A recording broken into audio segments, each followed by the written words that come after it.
Hello, my name's Tom, back talking about F1 Fantasy, and we're going into another sprint weekend, the fourth of the season, and we've got 3 left to go. We've only got 6 race weekends to go, and 3 of them are sprint weekends, so it's really time, like crunch time for our fantasy teams. Make sure you're on the ball and get your teams locked in properly ahead of this Friday deadline. Just FP1 ahead of us before we have to lock in our teams, so not a lot of information, data, etc. to look at and evaluate. We need to have some good thoughts ahead of practice sessions and ahead of Friday. So that's what this video aims to be. A very brief look back at Japan from a couple of weeks ago, and then I'll be discussing my team selection choice going into Qatar, as well as a couple of potential chip usage options. I personally only have the triple DRS boost remaining. I have all my chips. I'm sure there'll be a fair few of you left with maybe 2, 3, or even 4. Who knows what chips remaining, so we'll have a quick discussion about that towards the end of the video. But first things first, have a quick think about what happened in Japan. For me, Japan was overall fine. I did drop rank a little bit, dropped out of the top 1,000, which is a little bit painful when you've got to wait another 2 weeks for the next race, but it could be a lot worse considering Sergio Perez DNF'd and had an absolute shocking race, which is kind of food for thought for going into Qatar. Do we want to stick with Perez, those of us that got him, and those of us that don't have him, do we want Perez? But yeah, Perez just really lost his head, to be honest. I don't know what was going on. It's like he was driving on the PlayStation. He's just like, if I just smash into Magnussen down this hairpin, it'll be fine. I'll just quit the game, go have my dinner, I'll be fine. I'll load the game up again later. But it's like, this is not a computer game, Sergio. What are you doing? Yeah, the last couple of races in Singapore as well, just really have been so out of character for him as an F1 driver. So that certainly gives me some pause for thought as to whether I want to stick with Perez. So why don't we just straight away start talking about Perez, because the rest of my team, like I say, in Japan all did really well. The McLarens were phenomenal. Max did well. Guan Yu Zhou was a fine budget option. So yeah, overall happy with the team as it was. Just Sergio Perez is that big question mark. Leaves a lot of doubt in my mind, and I'm sure in many of your minds as well, as to whether we trust him going into this sprint weekend. I'm currently in the slightly favourable camp towards Sergio Perez, despite his misgivings over large parts of the season, especially the last couple of races in terms of fantasy. I do think that the competition in that slot in our teams generally is kind of between him and Carlos Sainz, and you could argue George Russell if the Mercedes particularly look good. And I think the Ferraris are potentially going to struggle this weekend, although we thought they were going to struggle more in Japan because of tyre degradation and in Singapore because of tyre degradation, and they just didn't really struggle as much as we thought. So another kind of high degradation track in Qatar. So immediate thoughts are, Ferrari are going to struggle. But actually Ferrari might not struggle as much as we think. But nevertheless, I do think that the Red Bull and Sergio Perez should be on the podium. They should be P2 behind Max Verstappen, basically. The trouble is, Perez just isn't delivering that at the moment, and will he deliver it in Qatar? Of course, being a sprint weekend, he's got kind of 2 opportunities to do well, as well as 2 opportunities to not do well. But yeah, I think that the points are there, and if he can finally put a good weekend together, hopefully get a couple of podiums, on both Saturday and Sunday, then anyone who's owning Sergio Perez will just completely forget about everything that happened in Japan, and we'll move on with our lives happy with a nice chunk of points. And it's also, potential anyone DRS boosting. We've got to think who we're going to put the 2 times DRS boost on, and do we trust someone like Sergio Perez, or do we have to move it to someone like Norris or Sainz? So that's more food for thought for any chip usage later. But I'm personally kind of in the camp of Sergio Perez. I think in general, if we compare Perez versus Sainz, I think Perez has a slightly higher ceiling, but also a slightly lower floor. Sainz is kind of more that steady pick at the moment, but I don't think he's going to set the world alight in Qatar, whereas Sergio Perez just has that more potential. And like I say, despite his rash driving in the last couple of races and his kind of general not particularly great driving through the season, he has been a good fantasy asset up until fairly recently. So I think overall on Sergio Perez, at the moment I'm kind of thinking I'm going to give him another weekend, which may really hurt me again, but I just think the potential in that Red Bull is there, and the high ceiling is there, and I kind of just want to try and maximise my points as much as I can in the final run-in. I guess it's kind of that time of the season where you want to take a couple more risks here or there, but not silly gambles, like calculated risks. And I feel like at the moment Sergio Perez is a bit of a risk because of his last couple of performances, but I feel like the high potential is there at the moment, just enough for me to keep him in the team, and therefore I'm likely to stick with exactly the same team from Japan going into Singapore. And that's for the reasons obviously that Red Bull are just super strong, and I've already talked about Perez. I think that McLaren, the Qatar circuit, is going to really suit the McLarens as well. Again, kind of more high downforce, high speed corners, which the McLarens excel at. We've seen them do the same thing around Silverstone. We saw them excel through that first sector in Japan. Similar sort of downforce and speed through the corners, and I think that the McLaren is going to be once again likely to be at least one, if not two drivers on the podium, at least on Saturday and or Sunday. So I think for me, in terms of the budget, the McLaren still offer that really lovely price of that mid-range price. Although that said, you look at Lando Norris, he is steadily climbing up into the higher echelons of the fantasy budget world, up to 16.7 million already. So if you haven't got him in your team, you might have to do some manoeuvring to get him in. But I would highly advocate he's in your team if he's not already, because I think McLaren are going to have another stonking weekend, to be honest. So yeah, I'm very happy. For the first time, I think, this season, actually, I don't think I'm going to make a single transfer unless I change my mind on Perez, most likely, and potentially on the budget option. But I still think that Guan Yu Zhou has just proved once again that he's just a nice steady option, and I kind of like Guan Yu Zhou in that budget option, so I'm kind of happy to just kind of sit on this team, to be honest.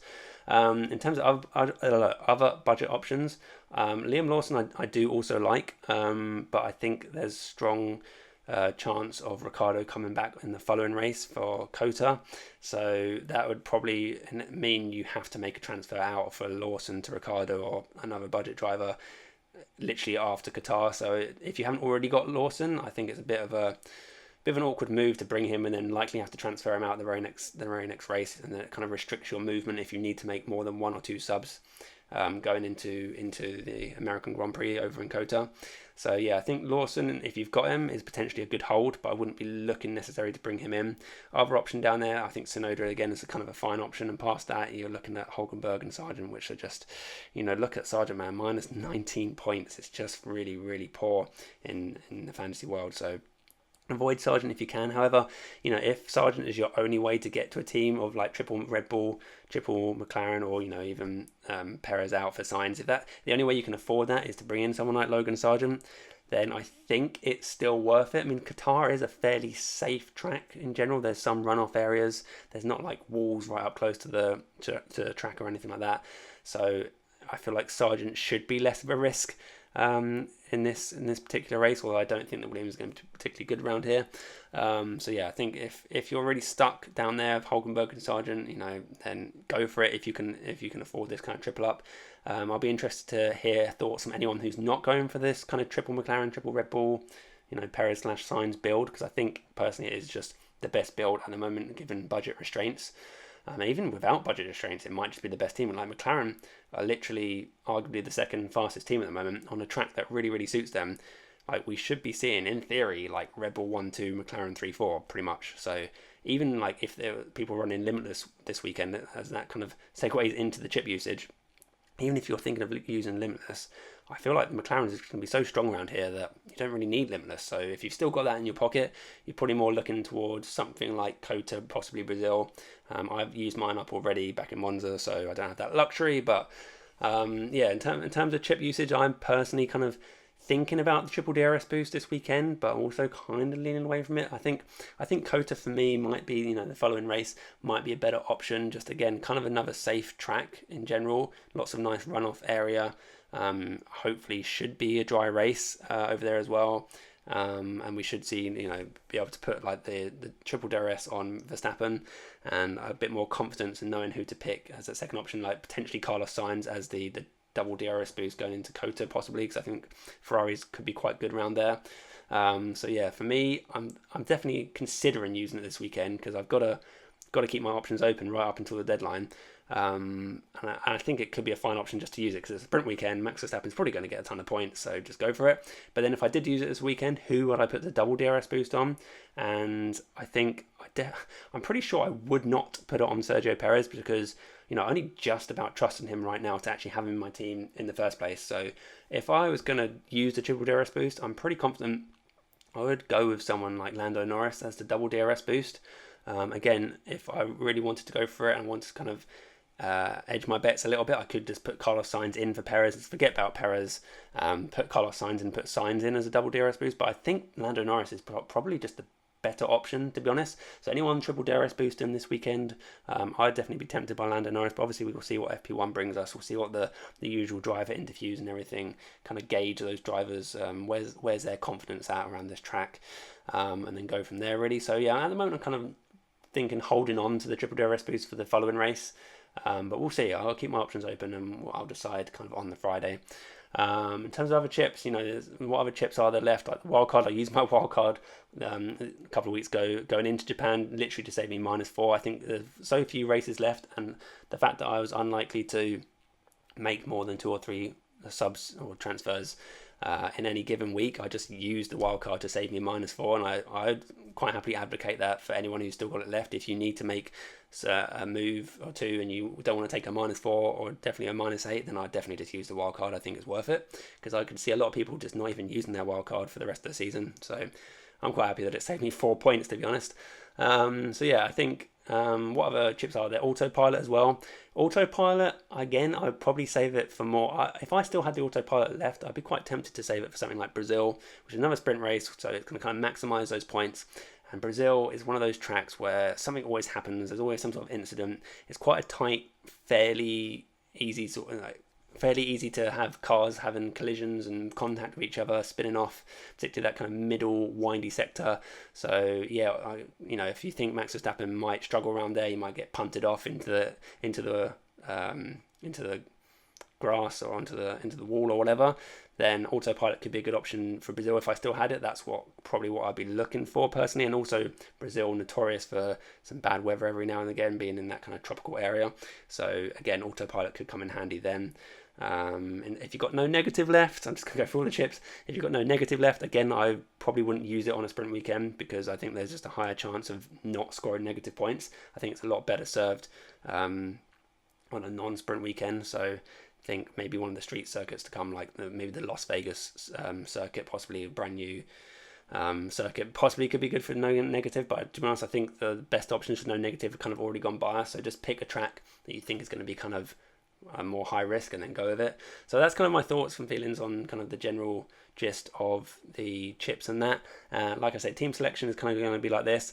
In terms of Friday content, I don't know what I'm doing yet, because I do feel, as I'm recording this on, where are we today, Tuesday, I do feel like I'm coming down with some sort of cold or flu right now, because it's October, so naturally I'm going to get ill, because it just happens every year. So yeah, I do feel like I'm coming down with something, so I will see how I feel come Friday, and if I feel like I've fought off this illness and well enough to do so, I will probably do a live stream if people are interested, but I kind of want to see how I feel before committing myself to say I'm not going to do that. But it's definitely in my mind to live stream into the deadline. So but if I don't do that, then kind of you've already got my thoughts and feelings in general already from this video. So yeah, again, if you've got any comments, then please let me know. I'm always interested to have a read of them and respond when and where I can. So yeah, that's kind of it for me for now. As per usual, give me a like if you like the video, and subscribe if you haven't already subscribed. If you haven't already subscribed by this point, what are you even doing? So thanks very much for watching me talk about F1 Fantasy yet again. It's kind of what I do. So yeah, I'll see you maybe on Friday. If not, I'll see you in a week or so's time for some COTA build-up. So thanks for listening to me again. Bye for now.